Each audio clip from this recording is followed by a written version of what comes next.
Bismillahirrahmanirrahim. Assalamualaikum warahmatullahi wabarakatuh. Yang terhormat dosen mata kuliah Etika Islam. Di sini saya Hasbi Nur Muhammad akan menjelaskan beberapa hal tegas mengenai etika Islam. Nah, di sini saya akan menjelaskan etika Islam tentang etika politik. Bahwa telah kita ketahui pengertian dari etika merupakan berasal dari bahasa Yunani, yaitu ethos, yaitu kebiasaan. Nah, di sini kebiasaan tersebut menjelaskan tentang baik dan buruk. Nah, selanjutnya pengertian politik. Kata politik berasal dari kata politics, yaitu bahasa Inggris yang menunjukkan sifat pribadi atau perbuatan. Secara leksikal, kata sifat tersebut berarti kata ini diambil dari kata Latin politicus yang berarti relating to citizen. Politik juga berasal dari kata polis, yaitu negara, kota di Yunani. Dengan demikian, secara etimologi atau secara harfiah, berbicara tentang politik adalah berbicara tentang negara.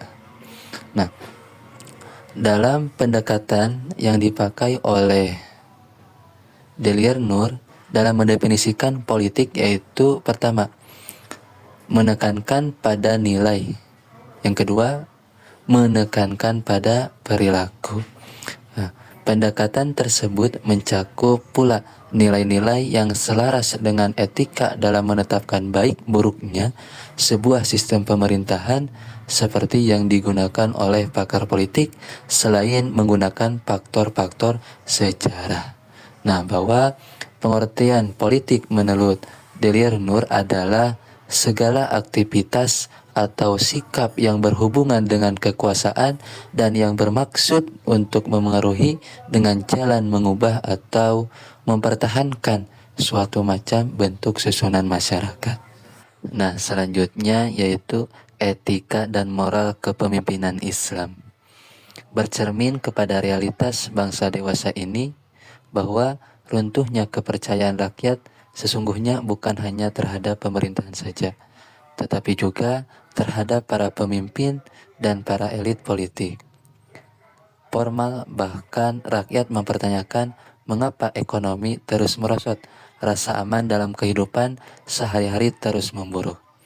Di berbagai tempat kerusuhan mudah terjadi dan gampang main hakim sendiri dengan mencabut nyawa sesamanya.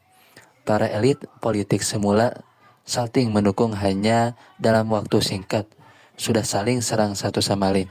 Kepada Antigon dalam kisah Oedipus dari mitologi Yunani yang amat termasyhur, dari semua kejahatan yang bagai cacing mengkritiki, jalan menuju istana raja-raja yang terburuk adalah nafsu berkuasa. Peran pemimpin sungguh sangat menentukan dalam kehidupan masyarakat. Rusak rakyat karena rusak penguasa, dan rusak penguasa karena rusak ulamanya. Semuanya itu membenarkan kesimpulan bahwa pemimpin adalah teladan, sehingga teladan yang baik akan memberikan hasil yang baik, dan demikian pula sebaliknya.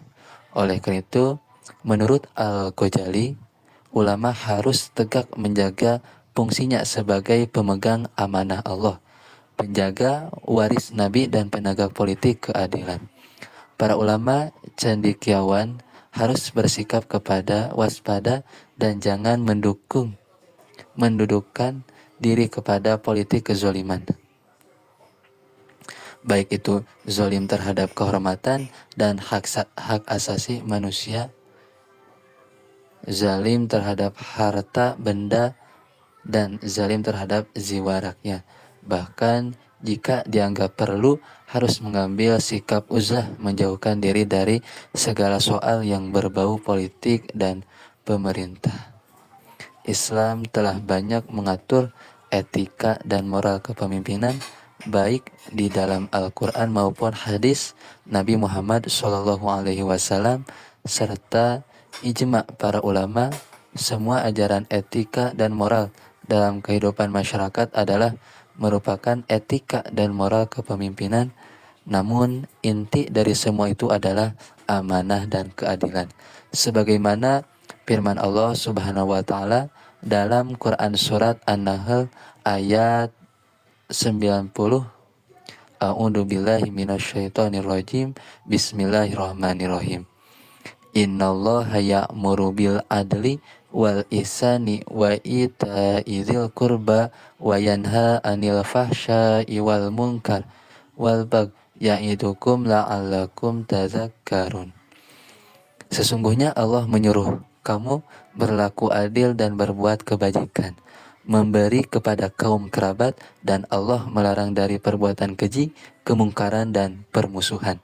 Dia memberi pengajaran kepadamu agar kamu dapat mengambil pelajaran. Nah, dalam hal ini, keadilan dalam hal ini adalah di dalam memutuskan suatu perkara tidak berat sebelah. Keadilan harus dinikmati setiap orang, baik muslim maupun non-muslim, pejabat maupun bukan pejabat, keluarga maupun bukan keluarga. Hendaknya putusan yang diberikan kepada mereka sesuai dengan ketetapan hukum dan bukan berdasarkan atas permusuhan. Nah, dapat kita simpulkan bahwa etika politik Islam senantiasa merujuk pada ketentuan dalam Al-Quran dan hadis. Dalam Al-Quran menyerukan umatnya untuk berlaku adil dan berbuat baik serta berlaku amanah. Prinsip dasar dalam etika politik Islam adalah menjunjung tinggi nilai-nilai keadilan dan menghormati hak-hak asasi manusia, sehingga tercipta suatu kedamaian yang berkelanjutan di bawah norma-norma agama. Dan ketika segala aktivitas politik yang dilakukan senantiasa dituntut oleh nilai-nilai yang bersumber dari Al-Quran, maka aktivitas yang dilakukan mendapatkan berkah yang berlipat ganda, sehingga terhindar dari malapetaka yang disebabkan karena melakukan keterpurukan atau kemungkaran. Terima kasih yang dapat saya sampaikan. Mohon maaf bila ada kesalahan. Wassalamualaikum warahmatullahi wabarakatuh.